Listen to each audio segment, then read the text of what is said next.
점점 병들어 가고 있는 것 같아요. 어려서 학창 시절에 애들하고 좀 괴롭힘 뭐 그런 문제로 이제 얘기했는데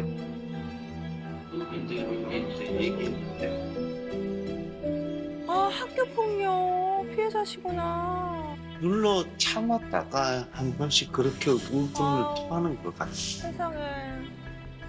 쌓이고 쌓이는 거 하나부터 열까지 얘기를 다 꺼내는 거예요. 그랬구나, 미안하다. 저도 사과는 하죠. 안 좋은 쪽으로 얘가 마음가짐을 가질까 봐. 앞으로 살아갈 일도 많고 한데 과연 답은 없는 걸까, 그런 생각도 들고요.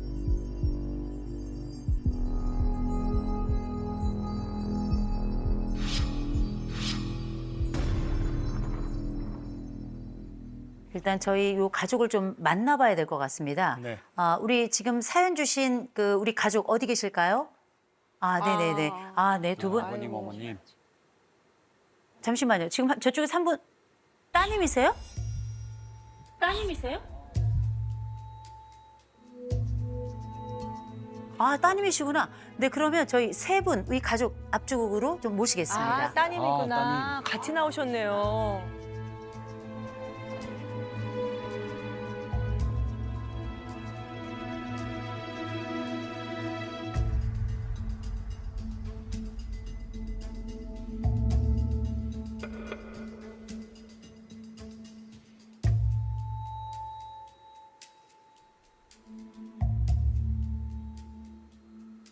일단 저희가 가족 우리 소개 좀 잠깐 부탁드릴 텐데 우리 아버님부터 시작할까요? 52세 김진용입니다. 네, 아버님이시고요. 50세 김연주의 엄마 이은숙입니다. 26 김연주입니다. 네네. 앉자마자 우리 어머님이 울고 계시는데 평상시에 우리 따님이 좀 힘들다는 얘기를 많이 하나요? 아유, 이거 좀.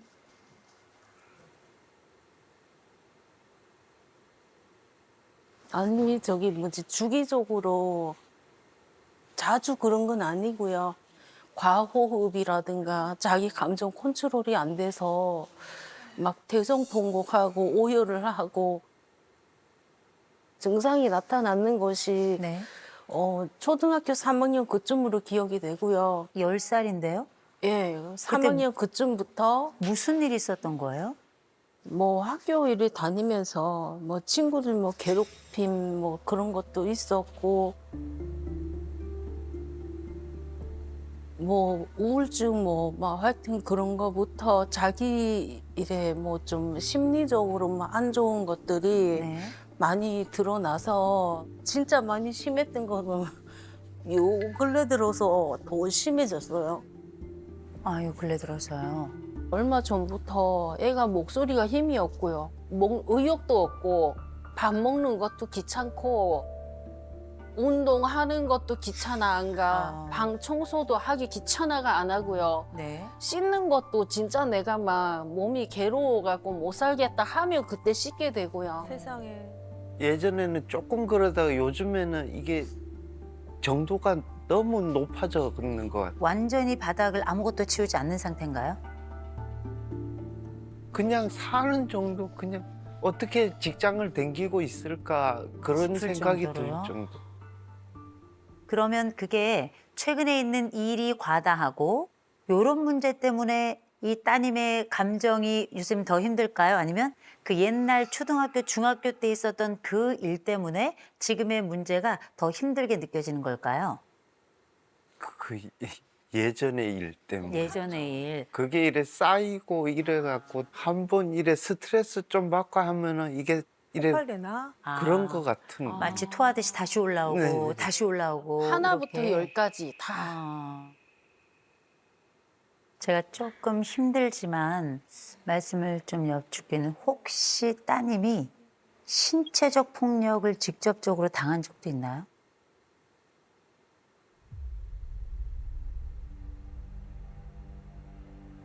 친구들이 뭐 이렇게 부모가 보는 데에서도 모래를 던지거나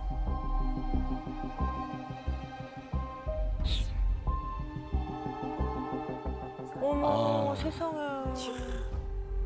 학교에서 생활하다가 이 쉬는 시간이라든가 뭐 체육 활동 뭐 하다 보면 교과서에다 우유를 들어붓고 그런 일이 있지를 않나. 실수가 아니라 일부러 네, 그렇게 우유를 들이부어서 교과서를 망가뜨리는 일이 있었다는 거죠? 그런 것도 있었고 하루는 스쿨버스를 타고 귀가할 시간이 다 됐는데 빨리 버스를 타야 되잖아요.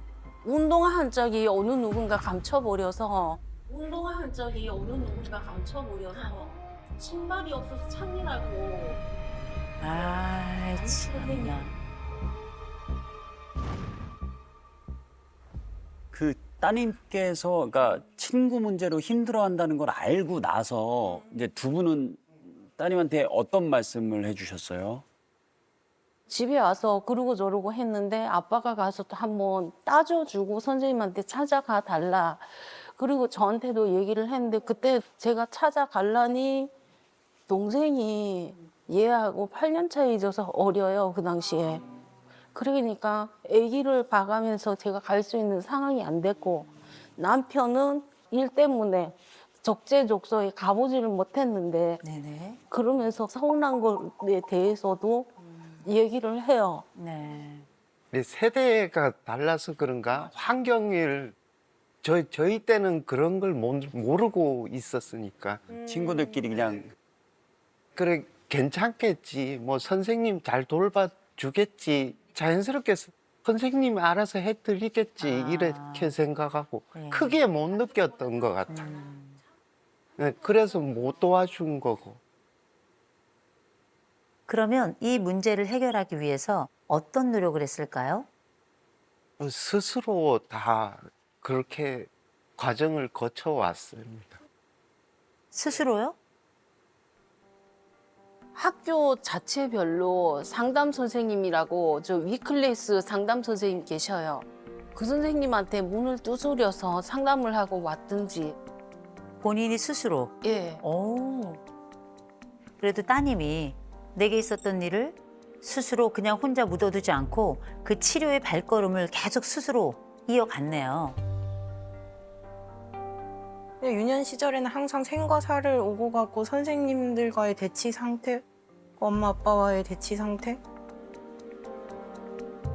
그걸 그렇게 해서 항상 살았단 말이에요. 그냥 저는 저한테 문제가 있었다고 생각을 했고 나한테 이런 일이 일어나는 게 내가 뭔가를 잘못했나? 가 어렸을 때 처음 생겼던 마음이고 괜찮은 척 하면서 살았고 그게 나의 현재 자체가 우리 엄마 아빠한테는 고통이고 그거를 10살 때 저는 봤기 때문에 10살 때 봤다는 그건 뭐예요? 제 손을 내친 거죠. 제 손을 내치는 거. 나를 믿는? 저는 그걸 이길 수가 없었어요. 살려달라고 도와달라고 얘기를 했는데 도와주지 않았고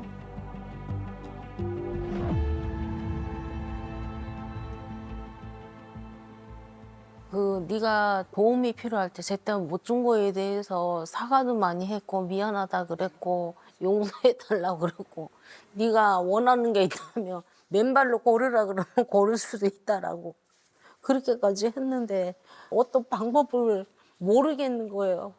서로 얘도 마음적으로 지치고 저나 아빠 역시도 아빠도 힘들고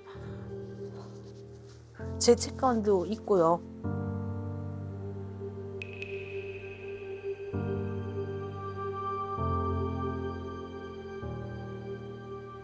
근데 제가 지금 이제 우리가 이렇게 얘기를 들을 때는 힘들었겠으나 여기까지 잘 왔다. 이런 생각이 들어요. 네.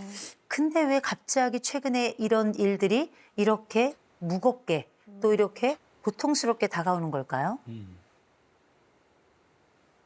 근데 그냥 지친 것 같아요. 지친 것 같아. 그냥 몸이 먼저 무너져 가고 있었고 의사분이 그러셨는데 신체를 유지하는 것보다 생명을 유지하는 게 먼저라고 느껴서 기능이 떨어지는 거라고.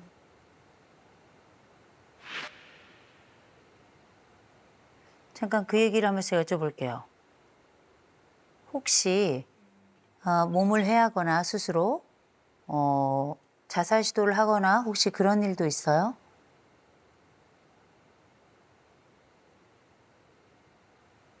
많았죠. 많았죠.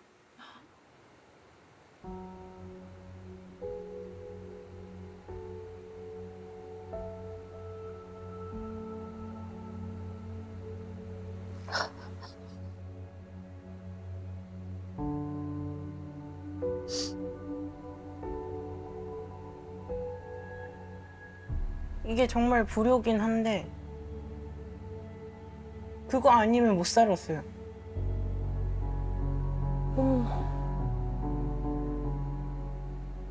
자해 방식이 아니면 난 견딜 수 없었다.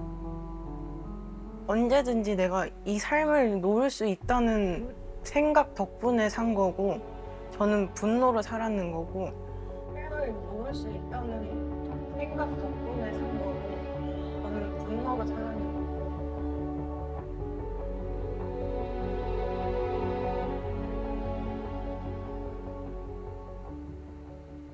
뭐 사람이 죽으면 한 2천 필요하다 하더라고요. 장례비를 준비해 놨다고요? 장례비를요? 누구 장례비? 제 장례비요. 에? 뭐 누구? 장에서도 이거를 본인의 장례비요? 언제든지 나는 삶을 놓을 수 있다가 약간 그게 안심인 것 같아. 그걸로 살았으니까. 어렸을 때 삶을 놓고 싶어도 못 놓은 건 나를 발견할 우리 엄마 아빠도 있고 이렇게 해서 안 죽으면 어떡하지도 있고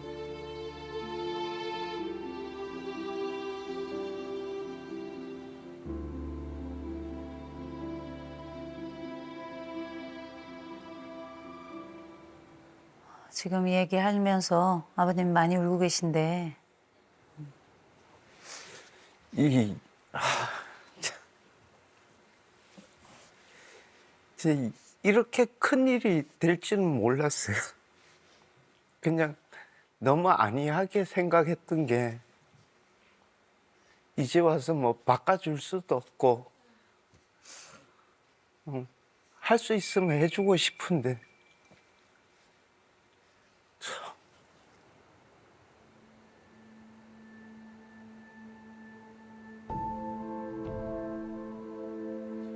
그때 그 순간으로 돌아갈 수만 있다면 그렇죠. 뭘로도 해줄 수가 없으니까.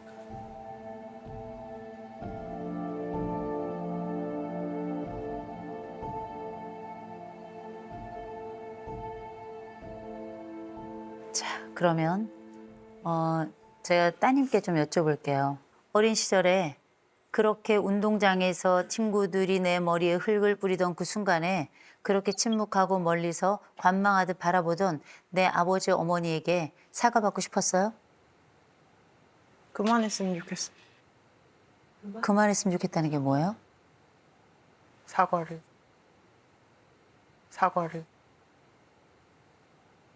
아, 사과를 많이 하시나 보다. 엄마 아빠는 이제 아무것도 안 해도 괜찮아요? 그냥 죄송해요. 내 상태가. 나의 상태가. 저도 이렇게 크고 싶지 않았으니까. 이 고문 같은 시간을 어떻게 해야 되냐. 내가 뭐 저도 이제는 뭐가 문제인지 모르겠고 이렇게 컸는데 어떻게 해요. 근데 아버지가 무너져 가고 있어.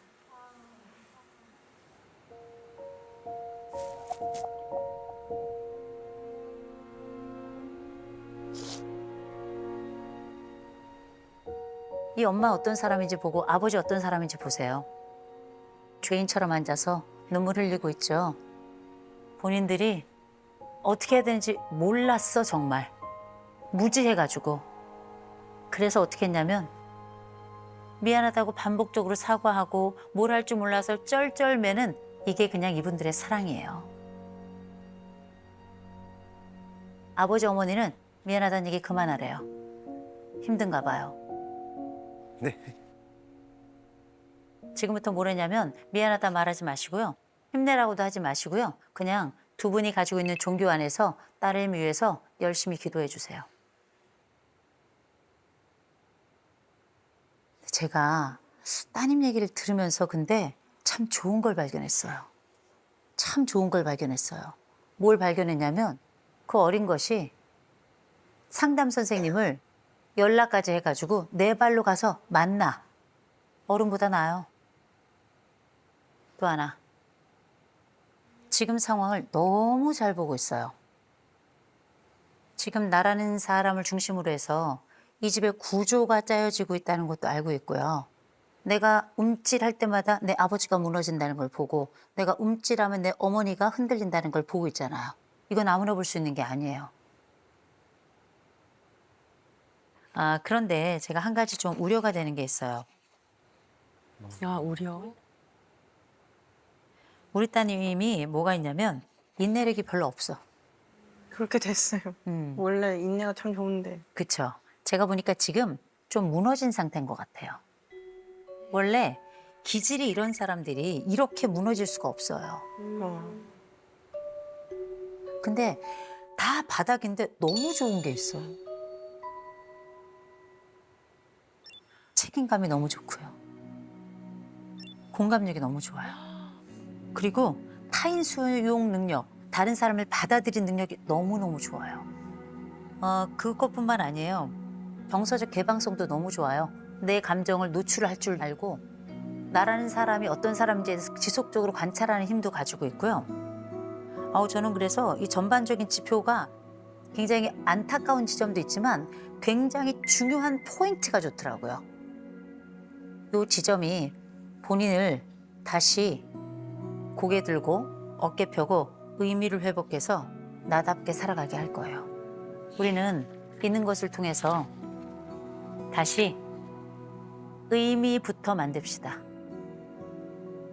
자기를 좀 공부했으면 좋겠어요. 셀프를. 나라는 사람을. 그래서 의미 치료라는 게 있어요. 내 삶의 의미는 뭔지, 나는 왜 살아야 되고, 나는 왜 지금 이 시간을 버텨야 되고, 나라는 사람이 의미는 있는 사람인지, 그리고 의미가 있다면 그 의미가 도대체 왜 있어야 되는지. 다른 건 잘 모르겠는데요. 그건 한번 찾아봅시다. 의미 치료, 무슨 일이 있어도 꼭 받아봐요. 아시겠죠? 네. 학교 폭력이라고 하는 건 집단 속에서 경험하는 거예요. 그래서 대단히 힘든 겁니다. 누군가에겐 작은 일일 수 있지만 누군가에겐 엄청난 큰일이고요. 근데 피해자들이 계신다면 잊지 마세요. 본인 잘못이 아니에요. 정말 본인 잘못이 아니에요. 그러니까 자기 탓하잖아. 그리고 이 딸 멋있는 딸이에요. 맞습니다. 이 여자가 26살인데 보통 여자가 아니에요. 그건 언제부터 그랬냐? 10살 때부터 그랬어요. 맞습니다. 대단한 여자예요. 전 최근 들어서 이렇게 기특한 26을 본 적이 없어요. 누가 이 사람을 피해자라고 말해요. 전 이제부터 존재를 찾아가는 사람이라고 얘기하고 싶어요. 다른 사람이 나를 피해자라고 말한다고 나를 내 스스로 피해자라고 얘기하지 마세요. 나를 그렇게 규정하지 말아요. 나는 그보다 훨씬 더 아름다운 꿈을 꾸는 사람이에요. 훨씬 더 괜찮은 능력을 가지고 내 인생을 앞으로도 끊임없이 살아갈 사람이에요. 그러니 내 주변이 나에게 붙이는 이름이 내 이름이 아니고요. 내가 나를 해석하는 그 이름이 내 이름이라는 걸 꼭 기억했으면 좋겠습니다.